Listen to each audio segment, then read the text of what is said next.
The storm killed the lights at 9:48 p.m., and by 9:52, my entire life had changed. I remember the exact moment because I just checked my watch, one of those automatic habits from my army days. 2 tours in Afghanistan will wire your brain to track time, to catalog details, to stay aware of your surroundings even when you're supposedly safe in your own home.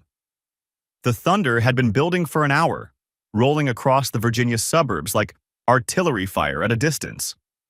Brooke was in the living room, supposedly reading some novel her book club had assigned. I'd been in my office finishing up project timelines for a defense contract presentation on Monday when the power cut out with a sudden, definitive click. The house went silent. No hum of the refrigerator, no white noise from the air conditioning. Just the rain hammering against the windows and the occasional crack of thunder. "Preston," Brooke's voice called from downstairs. "Did we lose power?" "Looks like it. I'll grab the flashlights from the basement." I made my way down the stairs in the dark, my hand trailing along the wall I'd painted 3 years ago when we'd moved in. Sage green. Brooke had picked the color, said it was calming. The basement stairs creaked in the familiar places. 2nd step, 7th step, the landing. I found the emergency kit right where it was supposed to be, grabbed 2 flashlights, and started back up. That's when I heard the voice. A man's voice. In my living room. My blood went cold. My hand tightened on the flashlight until I could feel my pulse against the aluminum casing. I hadn't heard the door. I hadn't heard footsteps. Brooke and I were supposed to be alone. For a split second, my mind went to intruder. Home invasion. Threat. My muscles coiled the way they used to in Kandahar when we'd hear movement outside the wire. My breathing slowed, went shallow. My fingers itched for a weapon I wasn't carrying. Then I recognized the voice, and everything got worse. I moved up the stairs without making a sound.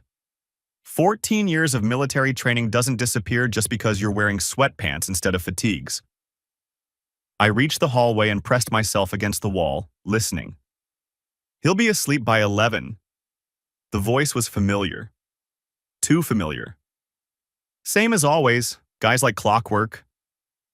Garrett Webb, my college roommate, best man at my wedding, one of my closest friends for 18 years.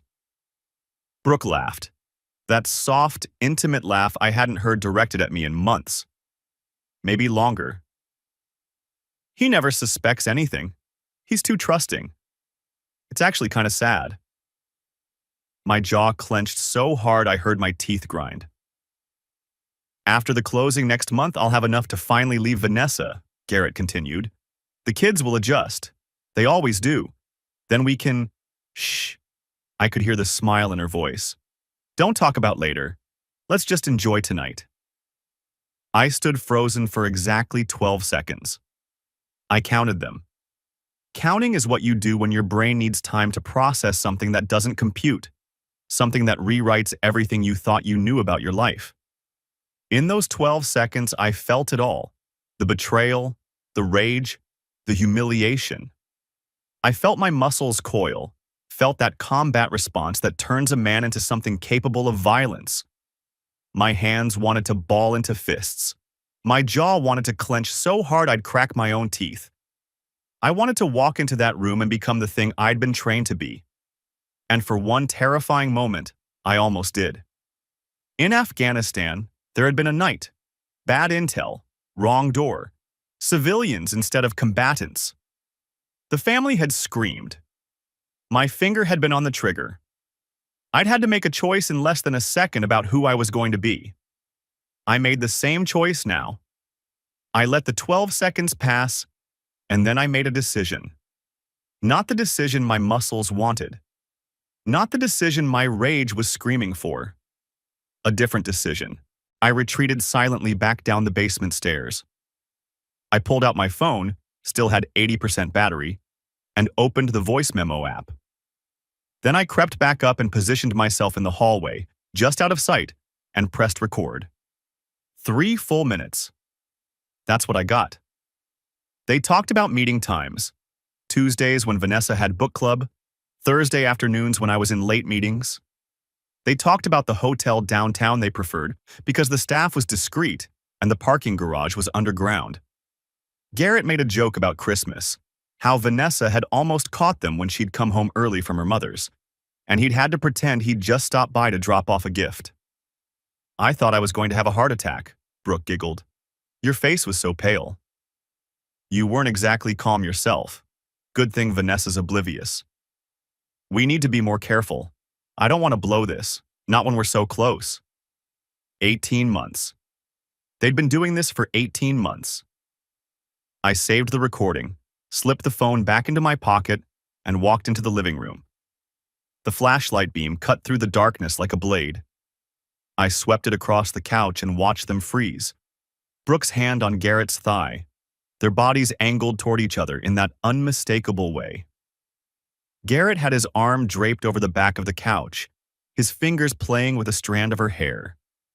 They pulled apart like teenagers caught in a parked car, and for a moment, nobody spoke. Garrett. My voice came out flat, calm, utterly controlled. Even I was surprised by how steady it sounded. Get out of my house, now. He shot up from the couch, hands raised like I was holding a weapon instead of a flashlight. Preston, look man, this isn't, we were just, you have 30 seconds before I physically remove you. Okay. He was backing toward the door, stumbling over the coffee table. Just, let me explain. 25 seconds. Preston. Brooke was crying already, those tears that had always worked on me before. She'd perfected them over 9 years. Please, just let me explain. Garrett, 15 seconds. He scrambled for the door. He didn't even grab his jacket. I heard his car start in the driveway, heard the tires squeal as he backed out too fast, headlights sweeping across the window as he fled into the storm like the coward he was. The front door slammed. The house went quiet again. I turned to face my wife. She looked beautiful, even now. Her dark hair, her green eyes swimming with tears. The woman I'd married. The woman I'd built a life with. The woman I'd thought I knew. She reached for me and I stepped back. Don't touch me. My voice was still calm. I didn't recognize it. Don't speak. We're done. Preston, please, it didn't mean anything. 18 months. I let the words hang there in the dark. The hotel downtown. The courtyard, right? The close call at Christmas? You told me you were at your mother's that weekend. Her face went white in the flashlight beam. How do you? Go to bed. We'll talk in the morning. Preston, please, just let me go to bed. She went. I didn't sleep that night. I sat in my office with the lights still out, listening to the storm spend itself against the windows, and I made a list. Not of grievances, I didn't need to catalog my pain. A list of actions, steps, a plan. By morning, I had one. Brooke found her suitcase on the front porch at 7 a.m. I'd packed it myself while she slept. Clothes, toiletries, the things she'd need for a few days. Nothing sentimental. Nothing valuable. Just the basics. I was waiting in the kitchen when she came downstairs, still in her pajamas, her face puffy from crying or sleeping or both. She saw the suitcase through the window and turned to look at me. What is this? You have until noon to leave. Preston, you can't just… She moved toward me, and I saw the calculation in her eyes, the adjustment of strategy. She'd had all night to figure out her angle. We can work through this. People make mistakes. Marriages survive affairs all the time. We could go to counseling. You've been sleeping with my best friend for 18 months. There is no we anymore. It wasn't 18 months, it was… She stopped, realizing her mistake. You were about to tell me it was shorter? Like that makes it better? The tears started again. It just happened. I was lonely, Preston. You're always working, always traveling for those contracts. You never talk to me about anything real. You come home and you're just… not there. Not emotionally. That's your justification? I didn't communicate enough, so you decided to communicate with Garrett horizontally? She flinched. That's not fair. Fair? I laughed, and it sounded strange even to me. Hollow. You want to talk about fair? You looked me in the eye for a year and a half and lied. Every day. Every kiss goodbye. Every I love you. Every time you asked how my day was and pretended to care about the answer. All of it was garbage. I do love you. Stop. I held up my hand. Just stop. You don't get to say that word to me anymore. She stared at me, and I watched something change in her expression. The tears drying up, the jaw setting, the mask slipping. The real Brooke emerging from behind the performance. The Brooke who'd been plotting with my best friend while I worked to pay for her lifestyle. Fine. You want to do this? We'll do this. Her voice went hard. But you're going to regret it, Preston. I'll take everything. The house, the savings, half your retirement. My attorney will destroy you. You should call a lawyer. I kept my voice pleasant, almost helpful. You're going to need one. She stared at me for a long moment, trying to find the crack in my composure, the place where she could apply pressure. When she didn't find it, she grabbed the suitcase and slammed the front door hard enough to rattle the windows. I poured myself another cup of coffee, waited until I heard her car drive away, and called my father. Owen Mitchell arrived at 4 that afternoon, driving 3 hours from Richmond without complaint or hesitation. My father was 67 years old, retired from 40 years of family law, and still sharper than most attorneys half his age. He'd seen every kind of divorce imaginable, the ugly ones, the quiet ones, the ones that made headlines. He'd represented the wronged and occasionally, when he was younger and less principled, the ones doing the wronging. He found me on the back deck, staring at the tree line without seeing it. You're too calm, he said, settling into the chair beside me.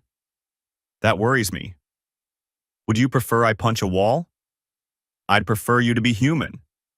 He accepted the beer I handed him. Talk to me. So I talked. I told him everything, the blackout, the voices, what I'd heard, what I'd recorded. I told him about standing in that dark hallway with my fists clenched, about the 12 seconds where I counted instead of acted. He listened without interrupting, his expression never changing. When I finished, he took a long pull from his beer and stared out at the yard. The recording is good, very good. But Preston, he turned to look at me directly. Don't let anger make you stupid. Make her regret this through strategy, not rage. I'm not angry. Bull. He said it mildly, like he was commenting on the weather. You're furious. You're just disciplined enough to put it in a box. That's good. That's how you win this. But don't pretend the box isn't there. It'll open on you when you least expect it if you do. I didn't answer. He was right, and we both knew it. You need representation, not some general practitioner who handles wills and traffic tickets, someone who specializes in this kind of war. You remember Diana Vance? The one you used to call the closer? She's the best in the state, meticulous, ruthless when she needs to be, and she has a particular dislike for cheaters, something about her first husband back in the day. He smiled thinly. Call her Monday, use my name.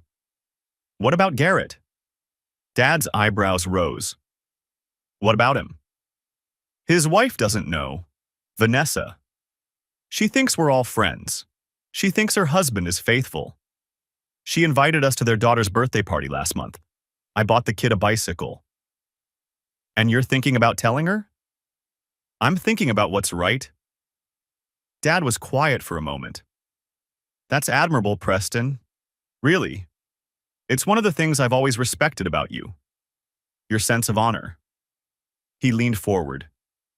But Vanessa is a card you play once, and then it's gone. Right now, you have leverage that nobody knows about. Garrett doesn't know what you recorded. Brooke doesn't know the extent of your evidence. They think they still have secrets. Information is power, son. Don't waste it on righteousness when patience will serve you better. I didn't like it, but I understood it. In war, you don't fire until you have the best shot. This was no different. Your mother, I said. When she left, did you want to tell everyone what she'd done? His jaw tightened. It was the closest I'd seen him to losing composure in years. Every day, for months. I wanted to take out an ad in the paper listing every motel she'd met him in. But you didn't. No, I waited. I was strategic. And when the divorce was final, I had my children, my dignity, and most of our assets. He looked at me.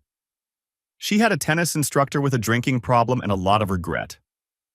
Sometimes the best revenge is being the one who came out ahead. I called my sister that evening.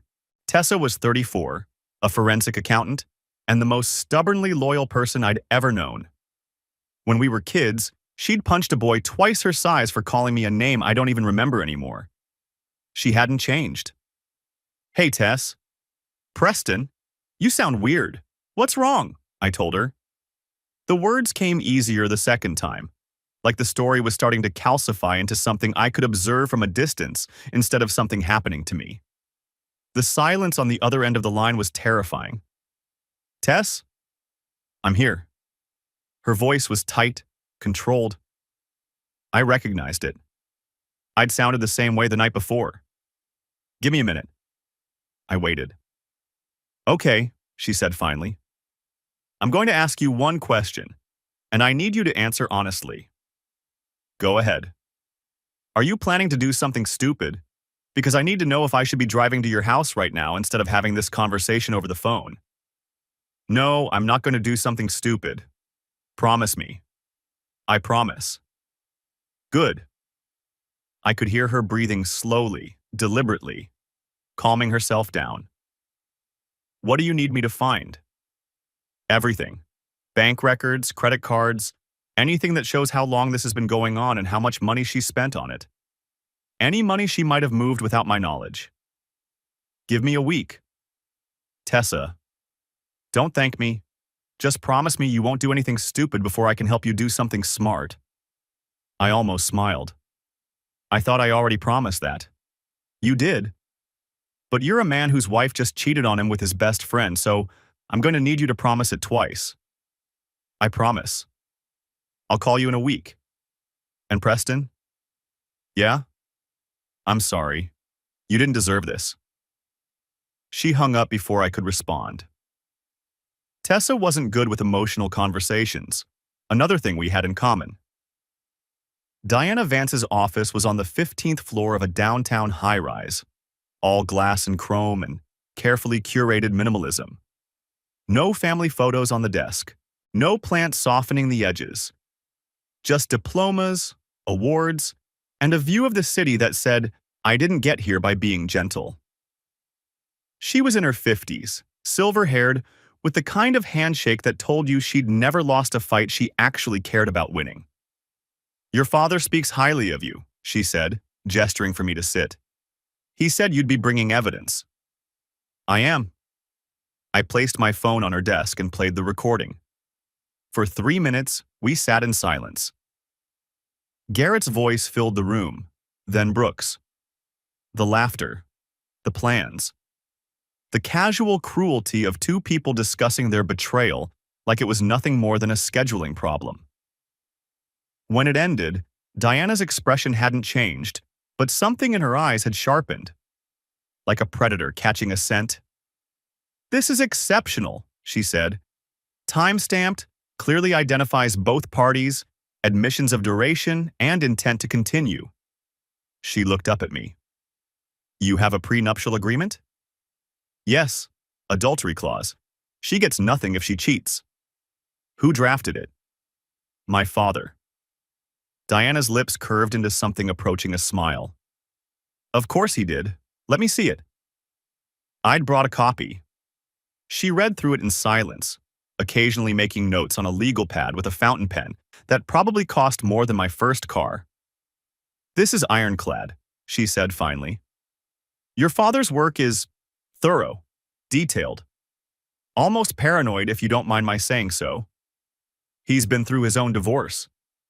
Ah, that explains it. She tapped her pen against the desk. There's something here you may not have considered.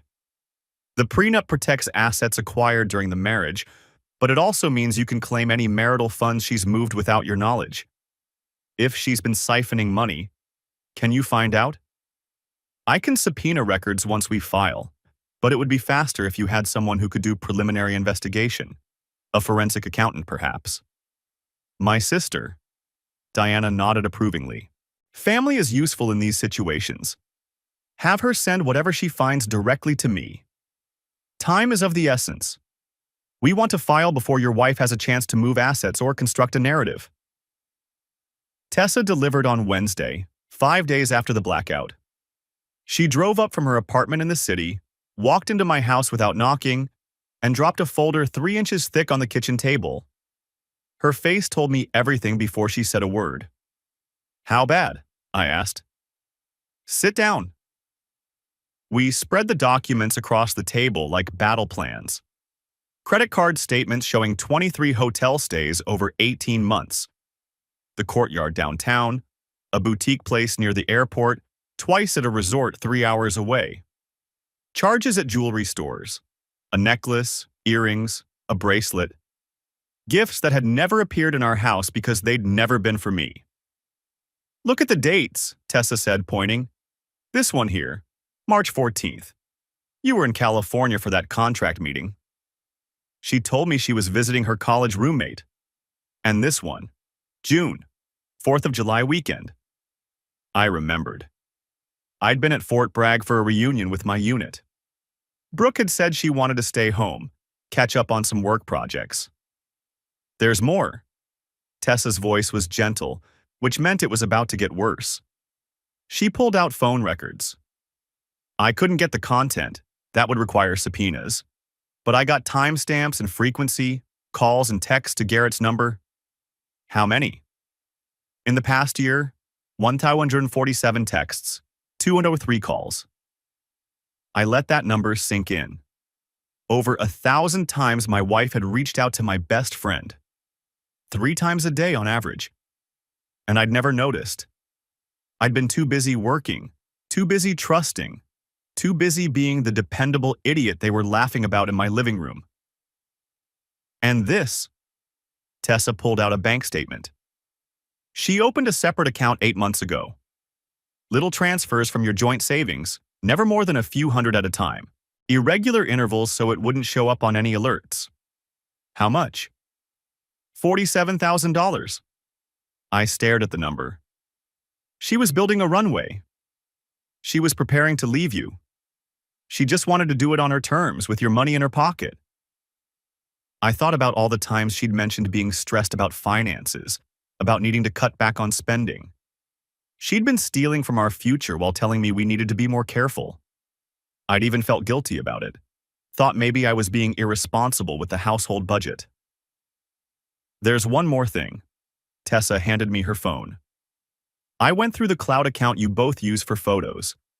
I was looking for metadata, timestamps, anything that would show where she really was during her work trips. Photos filled the screen. Brooke and Garrett at a resort. Beach cabanas, sunset dinners. Her in a bikini I'd never seen. The metadata showed Cabo San Lucas. The date was during a work conference she'd supposedly attended alone. I'd been home that week, taking care of her mother, who'd had the flu. Picking up her prescriptions, making sure she ate, sleeping on the uncomfortable couch in the guest room so I could hear if she needed anything in the night. And this. Tessa swiped to the next image. A screenshot of a text conversation. Apparently Brooke had wanted to preserve the memory. To look back on it fondly. Garrett. I love you more than I ever loved Vanessa. You're the only one. Brooke. We'll be together soon. Preston will never know what hit him. I set the phone down carefully. My hands were steady, but something inside me had gone very still and very cold. Are you okay? Tessa asked. No, I looked at her. But I'm going to be. Brooke spent the next 2 weeks at her sister Amanda's house, apparently telling everyone who would listen that I'd thrown her out without explanation, that I'd had some kind of breakdown, that she was the victim in all this. She texted me constantly. The messages cycled through every possible approach: apologies, accusations, threats, pleading. I didn't respond to any of them. Monday. I made a mistake, Preston. Please talk to me. Tuesday. You can't just ignore me forever. This is childish. Wednesday. I know you're hurt, but we can work through this. I know we can. Thursday. I'm starting to worry about you. This isn't like you. Friday. If you don't respond, I'll tell everyone you had some kind of breakdown. Is that what you want? Saturday. Please. I'm begging you. Just one conversation. Nothing. I gave her nothing. Every text she sent was evidence of her state of mind: desperate, manipulative, increasingly unhinged. Diana was building a file. On day 10, one of our mutual friends confronted me at a coffee shop. Jenna Holloway had known us both since Brooke and I started dating. She'd been a bridesmaid at our wedding. I still had the photo of her crying during the vows. She marched up to my table with righteous fury in her eyes, coffee sloshing from her cup. How could you just kick her out? She's devastated, Preston. She can barely eat. She's not sleeping. I've never seen her like this. Whatever happened, surely you can at least talk about it. Ask her who she was with when the lights went out. Jenna blinked. What? Last Friday, the blackout. Ask her who was in our living room when the power went out and what they were doing there. I stood up, leaving my coffee half finished. And while you're at it, ask her about Cabo. Cabo? She went to Cabo for a conference. Did she? I looked at Jenna. Really looked at her.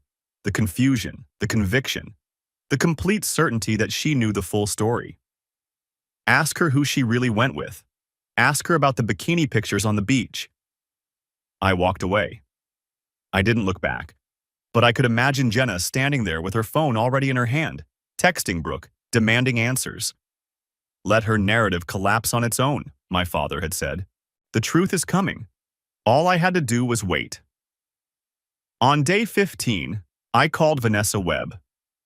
I'd thought about it for days.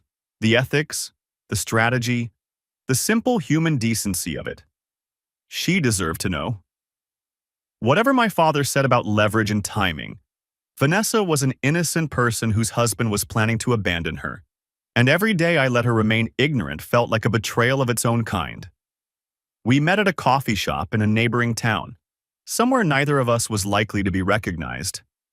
She looked confused when she walked in, probably wondering why her husband's best friend wanted to meet without Garrett or Brooke present. Thanks for coming, I said. I know this is strange. Is everything okay? She sat down, fidgeting with her wedding ring. Garrett's been acting weird lately. Stressed about work, he says. Working late, constantly on his phone. She laughed nervously. I was actually going to ask if you'd noticed anything. This was harder than I'd expected. Looking at her face, open, trusting, worried about a husband who was planning to leave her for my wife. I reached into my bag and pulled out the folder. Photos, hotel receipts, the text screenshot. I laid them on the table between us, face up. I'm sorry, Vanessa. You deserve to know. I watched her face as she looked through the evidence. First, confusion. Why is Preston showing me pictures of Brooke at a hotel? Then recognition. Wait, is that Garrett's arm in the frame? Then the slow, terrible understanding that everything she'd believed about her life was a lie. When she got to the screenshot, I love you more than I ever loved Vanessa, she made a sound like she'd been punched in the stomach.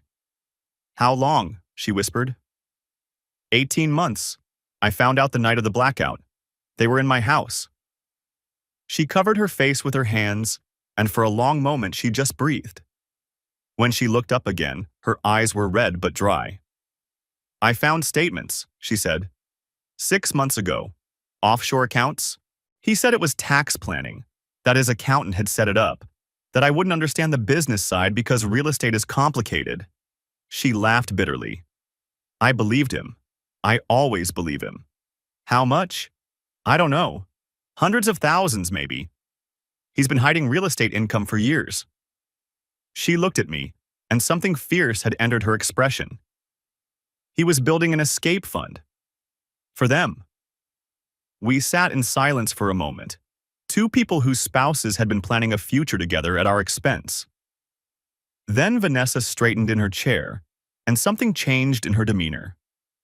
"What are you going to do?" she asked. "I've already filed. Diana Vance is handling my divorce." "Vance?" Vanessa's eyebrows rose. "My cousin used her in her divorce 5 years ago. Took her husband apart piece by piece.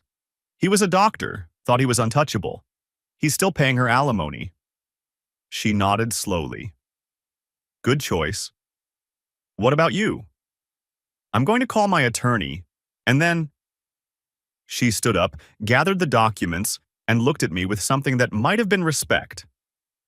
"I think you and I should coordinate. If we're both going to burn them down, we might as well make sure the fire's hot enough to finish the job." I shook her hand. We had an alliance. Garrett was served at his office on day 18. I wasn't there, but I heard about it later.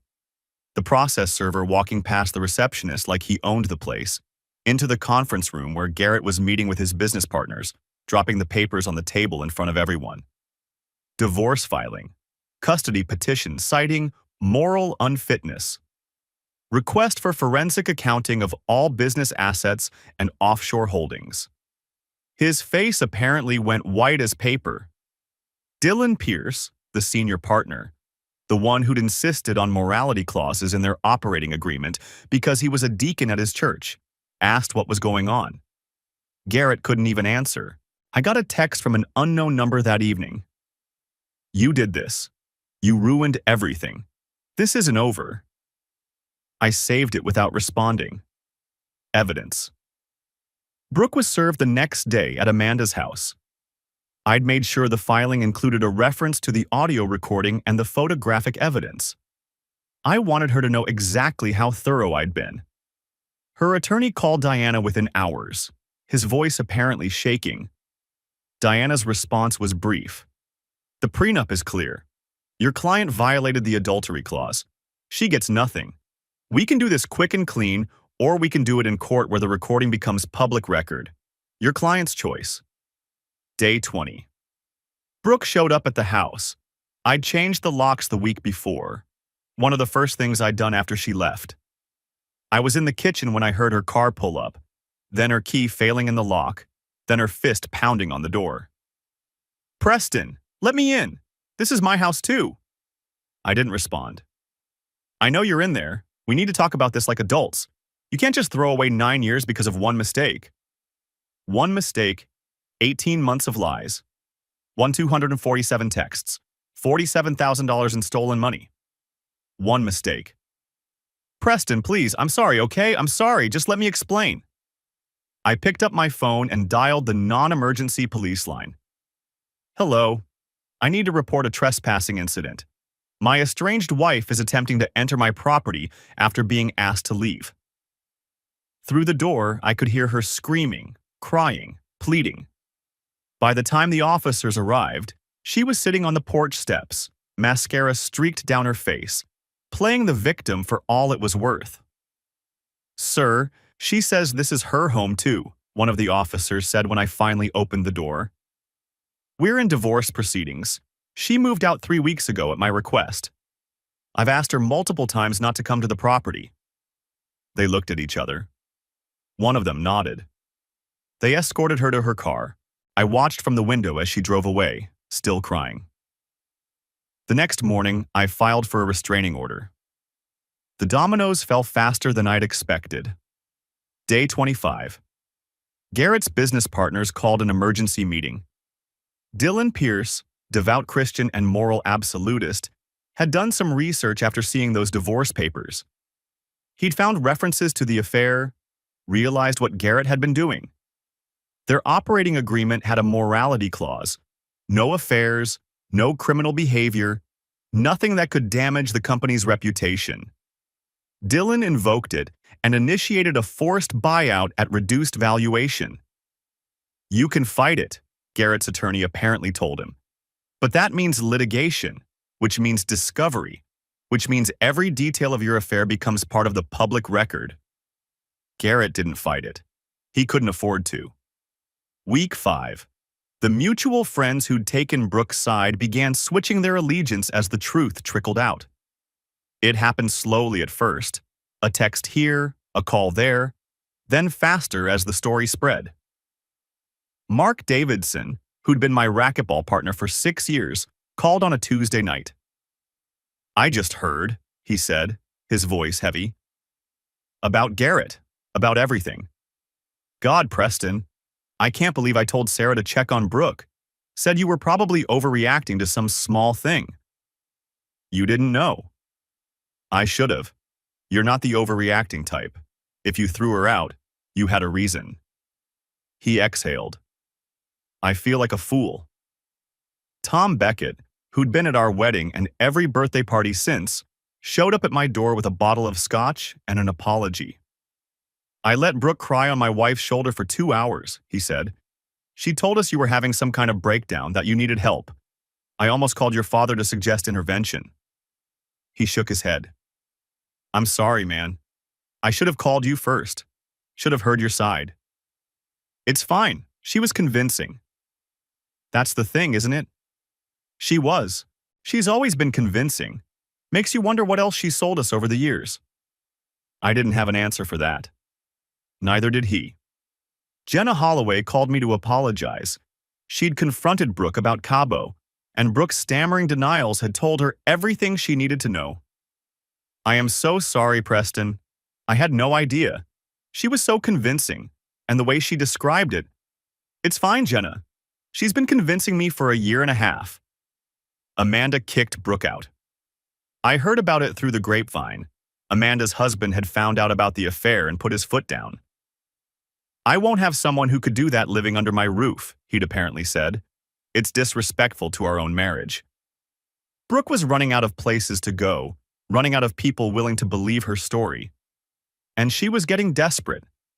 She showed up at my office, made it past the front desk somehow, probably told them she was my wife, that there was an emergency. I was in a meeting when my assistant knocked on the door. Mr. Mitchell, there's someone here to see you. She says she's your wife. I excused myself from the meeting and walked out to find Brooke standing in the lobby, looking wild-eyed and disheveled. A far cry from the polished marketing director she'd been 6 weeks ago. We need to talk, she said. Right now, in private. There's nothing to talk about. Please, Preston, her voice cracked. I'm losing everything. My job is gone. They found out about the divorce and there was this client meeting where I just couldn't hold it together, and they let me go. Amanda kicked me out. I'm staying in a motel and I can't afford more than another week. Security? I said, not raising my voice. The guard by the front desk looked up. This woman needs to be escorted out. Preston, don't do this. Ma'am. The guard stepped forward, professional and calm. I'm going to have to ask you to leave. She was still calling my name when the elevator doors closed behind her. Week 6. Garrett called. It was late, past 11. I was in bed, not sleeping, just lying there in the dark the way I did most nights now. When I saw his name on my screen, something cold settled in my stomach. I answered anyway, and I made sure to enable the voice recording. You happy now? His voice was slurred, drunk. You got what you wanted. Everything's destroyed. My kids won't talk to me. My partners are screwing me on the buyout. Vanessa's attorney is going through my accounts like a bloodhound. You destroyed your own life, Garrett. I just turned on the lights. Oh, that's rich, he laughed bitterly. Mr. Perfect Preston, Mr. Calm under pressure. You think you're so much better than me? I never slept with your wife. So yes, actually, I do. You want to know something funny? Something that'll really get you going? His voice dropped, turned mean. Brooke and I used to talk about you, about how oblivious you were, How easy it was to lie to you. She'd come to bed with you after she'd been with me and you never even suspected. I didn't respond. Just let him talk. We used to joke about your life insurance policy. All that military stress you carry around. Maybe one day you just check out early. Some guys do, you know? And then she'd be free and wealthy. We'd be together and you'd be gone and nobody would even question it. I stopped breathing. Not that we were going to do anything, he added quickly, some dim survival instinct recognizing he'd said too much. Just talk. Just joking around. But man, Preston, she really doesn't love you. She never did. You were always just a paycheck to her. I was recording. I always recorded now. Force of habit. Thanks for calling, Garrett, I said. Good luck with your divorce. I hung up and sat in the dark, listening to my own heartbeat. They'd joked about me dying. They'd fantasized about a world where I was gone, and they could have each other and my money. And that was supposed to be humor between lovers. I sent the recording to Diana the next morning. She called back within an hour. This isn't grounds for criminal charges, she said, but in terms of demonstrating character, establishing pattern of behavior, showing the court what kind of people we're dealing with, this is gold. Use it. With pleasure. That night, I had the nightmare for the first time. I was back in the hallway. The dark hallway, power out, rain hammering the windows. I could hear their voices from the living room, the laughing, the planning, the casual betrayal. But in the dream, I didn't retreat. I didn't record. I walked into the living room with my hands already forming fists, and I became the thing I'd trained myself not to be. I woke up gasping, my sheets soaked with sweat. The nightmare came back every few nights after that. Same scene. Same ending. Sometimes Brooke was crying in the dream, begging me to stop. Sometimes Garrett was on the floor, and I couldn't remember how he'd gotten there. I never told anyone about the nightmares, but I started leaving a light on in the hallway when I went to bed. And I made sure to count to 12 whenever I felt the box in my chest start to rattle. Brooke's attorney tried to challenge the prenup in week 7.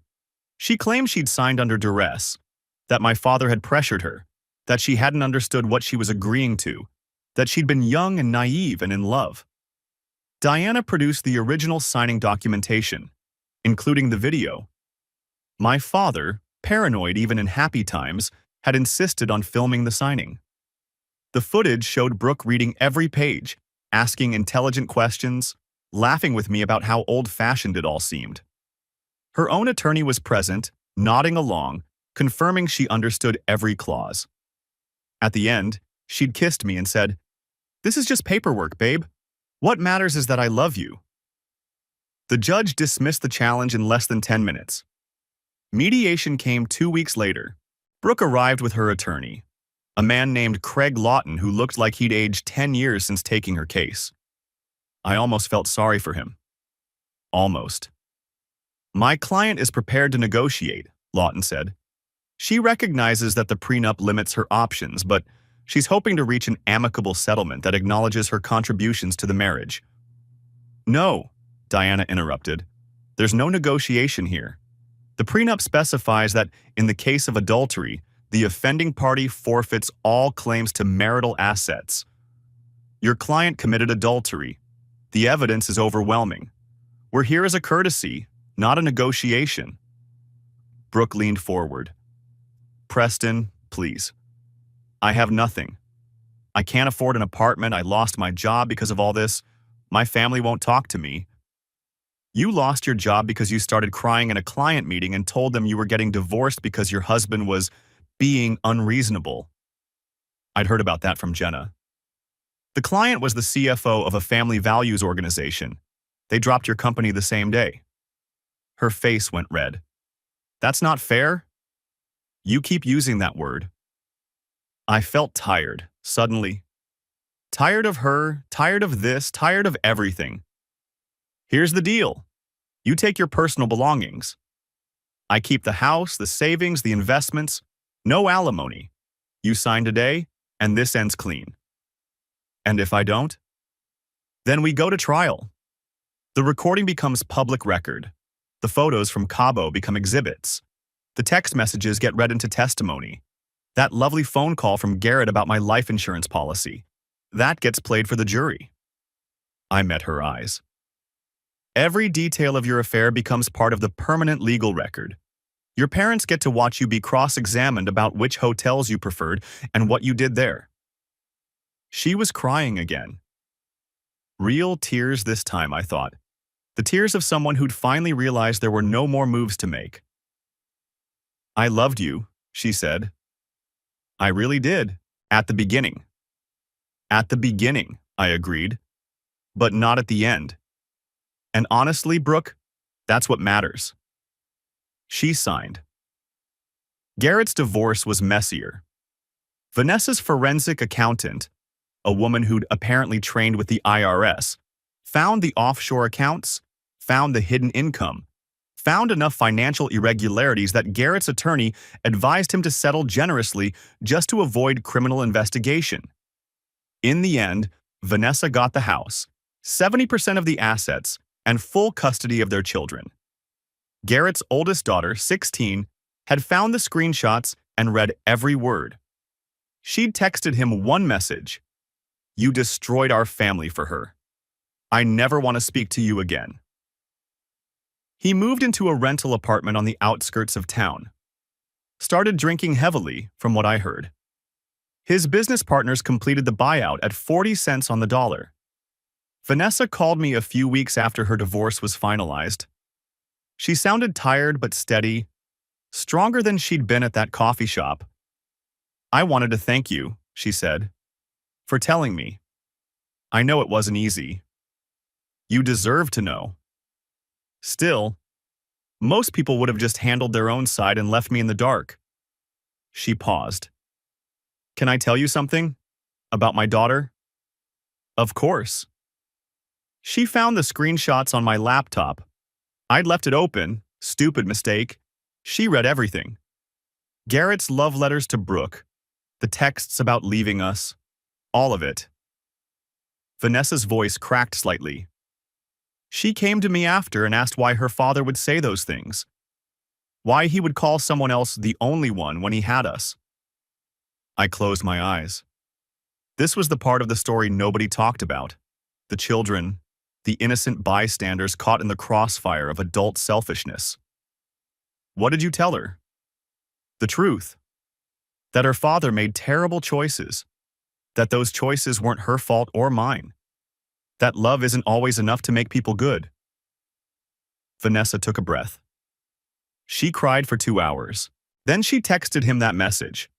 The one about never wanting to speak to him again. How is she now?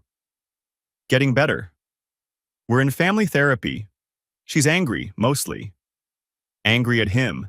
Angry at herself for believing his lies. Angry that her childhood wasn't what she thought it was. A pause.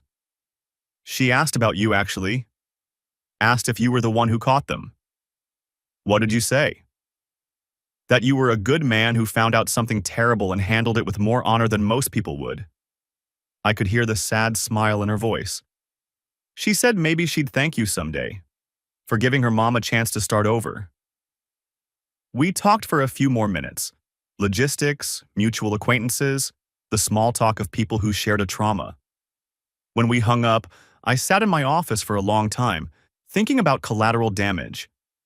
Garrett hadn't just betrayed his wife. He'd betrayed his children. He'd stolen something from them. Their faith in their father, their belief in their family, their sense of security. Those weren't things you could get back. Neither could he. Brooke tried to contact him after both divorces were finalized. He wouldn't take her calls. Apparently, when your affair partner abandons you at the first sign of consequences, the romance loses some of its shine. She ended up in a studio apartment across town. I heard she was working retail, waiting tables at night. The marketing director career was over. Her professional reputation hadn't survived the scandal. 3 months after my divorce was finalized, a letter arrived. Handwritten, 8 pages long, postmarked from a zip code I didn't recognize. I read it in my office, alone, with a glass of whiskey I didn't drink. Brooke wrote about how sorry she was, about how the affair had started. Loneliness, she said, feeling invisible in our marriage. She wrote about Garrett's charm, his attention, how he'd made her feel seen in a way I apparently hadn't. She wrote about the guilt she'd carried, the lies that had gotten easier the longer they continued, the way she'd convinced herself that she deserved happiness, even if it came at my expense. She wrote about loving me, about the early years, the life we'd built, the person she'd been before something in her broke. She wrote about regret. I finished the letter, read the last line. I hope someday you can forgive me, even if I know I don't deserve it. Then I put it in the paper shredder and watched it turn to confetti. I didn't feel angry. I didn't feel satisfied. I didn't feel much of anything. I just felt done. My father came to visit the week my divorce was finalized. We sat on the back deck with beers, watching the sun go down, not saying much. You handled this with more grace than most men could, he said eventually. I don't feel graceful. I feel empty. That's healing. He took a drink. The anger kept you full, gave you something to focus on, something to fight. Now you need to fill that space with something better. I thought about that. About the box I'd put my fury in, how it had served me, how it had kept me focused on the plan when I wanted to scream or break something or become the person in my nightmares. Did it ever go away? I asked.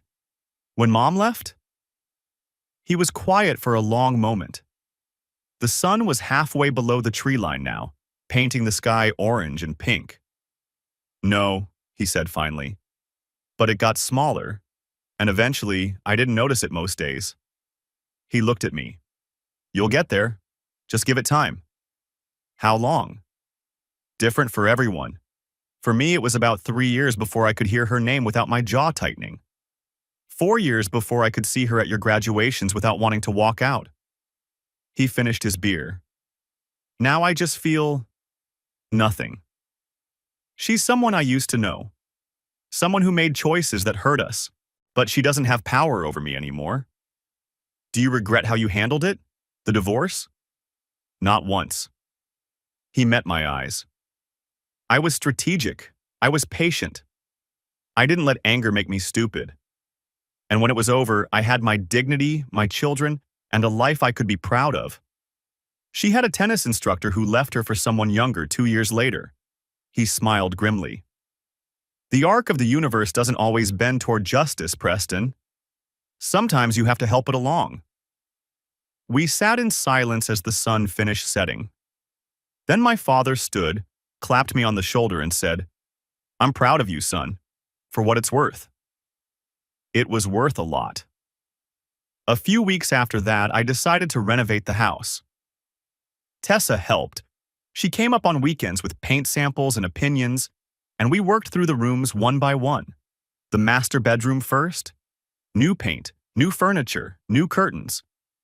Then the living room, especially the couch where I'd found them that night. You're erasing her, Tessa said, watching me sand down a wall I was going to repaint. No, I said. I'm making space for whatever comes next. You always were the philosophical one. She handed me a new sheet of sandpaper. Mom would be proud, of how you handled this. I didn't answer. Our mother was a complicated subject. She'd left when we were kids, and we'd spent years processing the abandonment before settling into a distant but civil relationship. She lived in California now with her third husband. We saw her at holidays sometimes. I called her, Tessa said, after I found out about Brooke. I wanted to ask her, I don't know, something. Why people cheat, maybe. What it feels like to be on that side. What did she say? That she was sorry. That she'd made terrible mistakes. That she hoped you wouldn't let Brooke's choices make you bitter the way Dad's bitterness had shaped him. Tessa shrugged. I told her you were handling it better than anyone could expect. Am I? Yeah, big brother. You are. She went back to painting. I went back to sanding. The box in my chest felt a little lighter than it had the day before. A week after we finished the renovations, Brooke's father called. Harold Lawson, a decent man who'd shaken my hand at the wedding and told me to take care of his little girl. Preston. His voice was rough, embarrassed. I wanted to apologize for my daughter, for what she did to you. You don't have anything to apologize for, Harold. I raised her, gave her everything. Her mother and I, we've been married 42 years, never even looked at anyone else. I thought we taught her better. He stopped, cleared his throat. I don't know where we went wrong. Some things aren't about how you were raised. Some things are just choices people make. Still, he sighed heavily. You were a good husband. Better than she deserved, it turns out. I just wanted you to know that her mother and I, we don't blame you. Not one bit. That means more than you know, Harold. Take care of yourself, son. He hung up before I could respond. It was a painful conversation. Probably more painful for him than for me. Watching your child become something you don't recognize has to be its own kind of heartbreak. 6 months after the divorce, I ran into Garrett at a gas station. He looked like hell, 20 pounds heavier, clothes wrinkled, the kind of stubble that comes from not caring rather than from style. Our eyes met. For a moment, neither of us moved. Preston. His voice was rough. Didn't expect to see you. Garrett. He looked at my car, at my clothes, at whatever he could see of my life. You're doing well? I am. Good. He swallowed hard. You deserved better than what I... He stopped, shook his head. I don't even know what to say.